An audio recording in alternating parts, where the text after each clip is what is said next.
अवसर पर 4 दिवसीय बहुजन मेला के मौके पर मैं सामाजिक क्रांति के समस्त संतों, गुरुओं, महापुरुषों, जिनमें विशेषता दुनिया को शांति का पैगाम देने वाले महाकारुणिक तथागत गौतम बुद्ध की करुणा हम सब पर हो। तत्पश्चात संत कबीर साहब, संत श्रोमणी गुरु रविदास साहब, आज जिनका जन्मदिन है महात्मा ज्योतिराव फूले साहब, छत्रपति साहू जी महाराज, पेरियार रामास्वामी नायकर, नारायण गुरु, मां सावित्रीबाई फूले और परम पूज्य डॉक्टर बाबा साहब अम्बेडकर और इन सभी महापुरुषों के जीवन दर्शन से अवगत कराने वाले बाम से DS4 Bahujan Samaj party BRC के संस्थापक मानवर साहब, काशीराम साहब, इन सभी को शत नमन करता हुआ बहुजन समाज पार्टी की राष्ट्रीय अध्यक्ष, उत्तर प्रदेश की 4 बार मुख्यमंत्री आयरन लेडी जिंदा देवी आदरणीय बहन जी को भी अपना नमन करता हुआ आज मंचासीन इस मंच पर मुख्य अतिथि के रूप में गरिमा में उपस्थिति पूज्य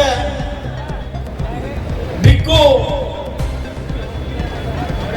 चंद्रमा थेरो जी, साथी मंचासीन हमारे और भिक्खुगण, यहाँ पर हमारे मंचासीन आदरणीय साथीगण, मंच की संचालिका बहन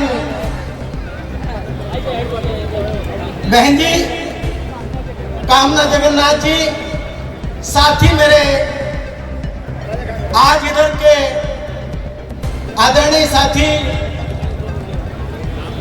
उस महापुरुष की जयंती 198वीं जयंती के अवसर पर इस बहुजन मेला की शुरुआत किया है, जिन्होंने 19वीं सदी में मेरे मित्रों वह कार्य किया जो उस समय कोई सोच भी नहीं सकता था, जिन्होंने सामाजिक, आर्थिक, शैक्षणिक, नारी उद्धारक के रूप में जिन्होंने काम किया और उस समय किया जिस समय पर मनुवाद, ब्राह्मणवाद, पाखंडवाद चरम सीमा पर होता था, जहां मेरे मित्रों इंसान को इंसान भी नहीं समझा जाता था, उस पूना के 17 में जन्मे आज 11 अप्रैल 1827 को और उस महात्मा ज्योतिराव फूले जो माली काछी सैनी जाति कही जाती है उसमें जन्म लिए, लेकिन शिक्षा के दरवाजे उनके लिए भी बंद थे,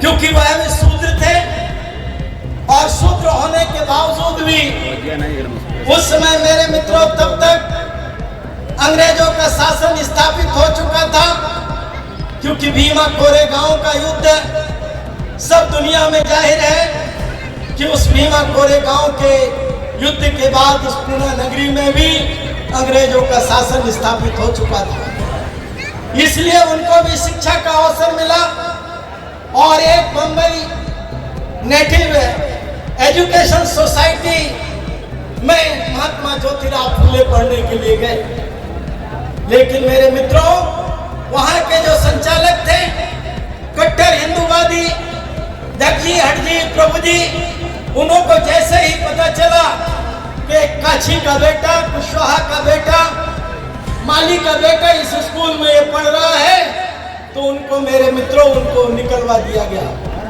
कि शूद्र का बेटा हमारे इधर नहीं पढ़ सकता है, और ज्योतिराव फूले जो है घर में जाकर गाय भैंस चराने का काम करने लगे। लेकिन मेरे मित्रों एक रोज शिक्षा के इतने ललक थी उनके अंदर, एक रोज जानवर लेकर जा रहे थे, तभी एक कागज लिखा हुआ पड़ा मिला और उस कागज के टुकड़े को उठाकर ज्योतिराव पढ़ने लग गए, लेकिन पीछे से एक मिशनरी स्कूल का गफ्फार बेग मुंशी जी आ रहे थे, उन्होंने देखा कि ये लड़का जो गाय भैंस को चराने ले जा रहा है, लेकिन इसकी पढ़ने की इतनी प्रबल इच्छा है कि कागज जो रास्ते में पड़ा है उसको लिख क्या हुआ उसको पढ़ने का काम कर रहा है। और उसको जो है उसका नाम पता पूछ के वो मास्टर जी चले गए। लेकिन शाम को उनके घर गए और उनके पिता गोविंद राव को समझाने का काम किया। गोविंद राव कहते हैं कि नहीं नहीं, हमको बताया गया है कि हम अपने बेटे को पढ़ाएंगे तो मेरे साथ तुम नर्क में चले जाएंगे, इसलिए मैं पढ़ाने का काम नहीं करूंगा। लेकिन उन्होंने समझाया गफ्फार एक मुंशी जी ने कि भाई मैं भी पढ़ लिख कर और पढ़ाने का काम करता हूँ, मेरा कुल नर्क में नहीं, मेरा कुल तो बहुत उज्जवल है और बहुत जो है ज्ञानवान होते जा रहा है। इसलिए तब मेरे मित्रों उनको 14 साल की उम्र में पुनः स्कूल भेजा गया। ये बात मैं इसलिए कह रहा हूँ मेरे मित्रों उनके जीवन काल की, कि आप लोगों से भी कहना चाहता हूँ कि अगर आपके बेटा बेटी ने भी अगर स्कूल छोड़ा है तो पढ़ने की कोई उम्र नहीं होती है, पुनः स्कूलों में नाम लिखाओ और पढ़ाने का काम करो। ये बात मैं इस दृष्टिकोण से बताने का काम किया हूँ। और उसके बाद में वो इतने इंटेलिजेंट थे कि देखते देखते इंटर पास कर गए। और उसके बाद एक ब्राह्मण मित्र के साथ बैठकर उन्होंने मेरे मित्रों एक किताब को पढ़ा, जो थॉमस पेन नाम की किताब थी। उन्होंने राइटर थे यूरोप के, जिसमें राइट्स ऑफ द मैन नाम की किताब पढ़ा। और राइट्स ऑफ द मैन नाम की किताब पढ़ के क्रांति से उज्ज्वलित हो गए। मानवाधिकार उनके जहन में जाग छा गया कि हमें मानवाधिकार के लिए लड़ना चाहिए। और इसके लिए साथियों आंदोलन की तैयारी करने लगे। तभी उनकी जिंदगी में एक बहुत बड़ा जो है तूफान आ गया। और वो क्या तूफान आ गया, उनके उसी ब्राह्मण मित्र की शादी थी और ब्राह्मण मित्र ने जो है उनको शादी में बुलाया था कि मेरी शादी में आना। और ज्योतिराव सज धज के चल दिए। बेहतरीन उन्होंने साफा डाला, कंधे पर पगड़ी बांधी और जूता मोजा सब धोती कुर्ता पहन के चल दिए। और जब जा रहे थे तो रास्ते में बारात रोक दिए। बारात रोको, बारात रुक गई। किसकी बारात है? बोले बारात तो ब्राह्मणों की है। तो ब्राह्मणों की बारात में ये सूत्र कैसे चल रहा है? ज्योतिराव फूले की तरफ इशारा करके उनका घोर अपमान किया गया। उन्होंने कहा दूल्हे ने मेरा दोस्त है, मैंने बुलाया है। तो बोले दोस्त को ले जाकर शादी करा ले, हम शादी में नहीं जाएंगे। और अंततः ज्योतिराव फूले को अपमानित करके भगाया। ज्योतिराव फूले अपमानित होने के बाद पिता को बोले पिताजी आज इस तरह का घटना हुआ। उन्होंने भी समझाया कि बेटा तुझे बड़ी जाति की शादी में ना जाना था। बोले पिताजी ये छोटी जाति बड़ी जाति होती क्या है? मेरे विवेक के मुताबिक कोई जाति इंसान में नहीं होती है, जाति जानवर में होती है, जिसको देखकर पहचानते हैं कि गाय है, बैल है, बकरी है, घोड़ा है, गधा है, ऊंट है। तो जानवर की इनकी आवाज अलग अलग है, इनके खुर अलग अलग है, इनका गोबर भी अलग अलग है, इससे पहचाने जाते। इसलिए पिताजी इंसान में कोई जाति नहीं होती। जातियां पेड़ों में है। उन्होंने बताया कि पेड़ों में हम पहचानते हैं नीम है, बबूल है, कोहा है, पीपल है, ये बरगद है। और इनके पत्ते अलग अलग हैं, फूल अलग अलग है, फल अलग अलग है, टेस्ट अलग अलग है। इसलिए पिताजी जो है पेड़ों में जाति इंसान में नहीं है, फसलों में जातियां हैं। लेकिन जब उनसे कहा कि नहीं बेटा तू नहीं समझा, बोले मैं समझ जाऊं। और उन्होंने इसका अर्थ लगा लिया कि मेरा पिता भी गुलामी करने के लिए क्यों कहता है, इसलिए कह रहा है कि अज्ञान है और अनजान है। अज्ञान इसलिए है क्योंकि शिक्षित नहीं है।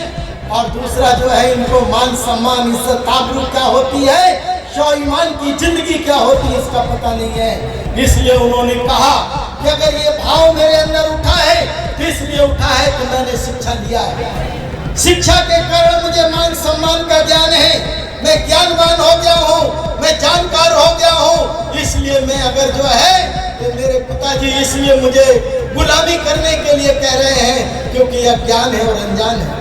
लेकिन अगर मैं ज्ञानवान हुआ हूँ तो मुझे भी ज्ञानवान लोगों को करना चाहिए ताकि मेरी तरह सोच वाले लोग पैदा हो सके। और किसको पढ़ाऊं तो उन्हें पता चला, उनको मालूम था कि ये तो जो है कानून है कि स्त्री और शूद्र को शिक्षा नहीं देना है। स्त्री शूद्र नाधितामिति श्रुति, स्त्री और शूद्र को शिक्षा नहीं देना है तो पहले मैं स्त्री को ही पढ़ाऊंगा। अब कौन स्त्री पढ़ेगी? अरे कोई स्त्री नहीं पढ़ेगी, मेरी पत्नी तो पढ़ेगी। और महात्मा ज्योतिराव फूले ने अपनी पत्नी सावित्रीबाई फूले को पढ़ाया। और पढ़ाने के बाद मित्रों 1 जनवरी 1848 तात्या साहब भेड़े की हवेली में लड़कियों का प्रथम स्कूल खोला। वह देश की पहली स्कूल लड़कियों की थी, पहली शिक्षिका सावित्रीबाई फूले थी। मैं आपसे पूछना चाहता हूँ, जो देश के अंदर पहली पढ़ी लिखी महिला माँ सावित्रीबाई फूले, पहली शिक्षिका सावित्रीबाई फूले, पहला स्कूल लड़कियों का, मैं पूछना चाहता हूँ विद्या की देवी कौन हुई? जवाब दो मुझे, विद्या की देवी कौन हुई? माँ सावित्रीबाई फूले की नहीं हुई।